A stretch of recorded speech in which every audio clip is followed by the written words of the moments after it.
Ok, fait que les amis, quand vous arrivez dans un hôtel et vous voulez savoir si l'hôtel a des punaises de lit, je vais vous donner des trucs, ok? Donc normalement, défaut professionnel, moi je me promène tout le temps avec une lampe de poche, ok? Une lampe de poche 2000, 3000 lumens. Mais si vous n'avez pas de lampe de poche, vous pouvez utiliser votre téléphone et il y a toujours qu'est-ce qu'il faut regarder sur un lit? Suivez-moi. Alors, les coussins de décoration, souvent, c'est pas là-dessus que les gens vont dormir, mais on sait jamais. Voyez-vous ici les coutures? On sait que quand il y a des punaises qui nidifient, ils vont toujours chercher à se loger dans les coutures. Comme là, on constate qu'il n'y a pas de point noir ou quoi que ce soit, ou d'indice qui peut révéler les activités de punaises. Donc ça, c'est excellent. Ensuite, les oreillers. Une chose qu'il faut savoir, c'est que les punaises vont être actifs vraiment dans la zone où on repose nos têtes. Pourquoi? Parce que les punaises de lit veulent être le plus près possible de la source de nourriture. La source de nourriture est en nous. Et qu'est-ce qui fait que les punaises sont attirées et sortent le soir? Ben, c'est notre expiration. C'est le CO2 qui sort de notre expiration lorsqu'on dort profondément. Donc, c'est pour ça que les punaises de lit vont toujours se tenir dans les environs de la région de la tête. OK? Fait que, inspection brève au niveau de la housse d'oreiller.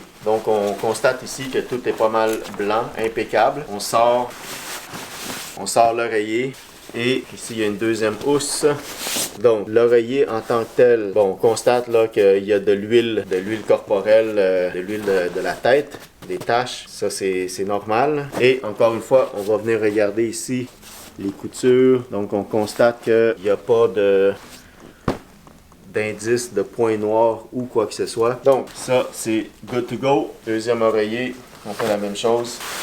Surtout les tags, là, comme ça, là, voyez-vous, à l'intérieur, on flippe. Ici, on constate qu'il y a des points noirs ou quoi que ce soit, ça pourrait être un indice. On retire la literie.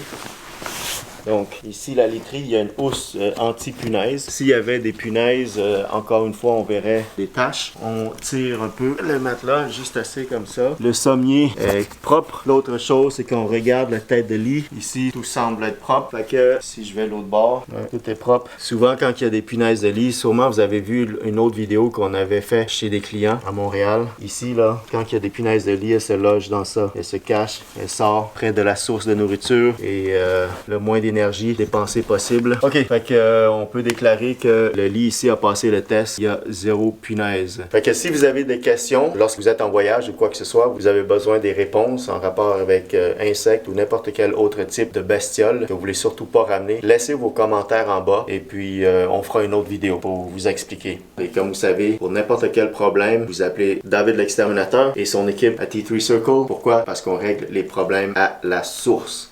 Peace.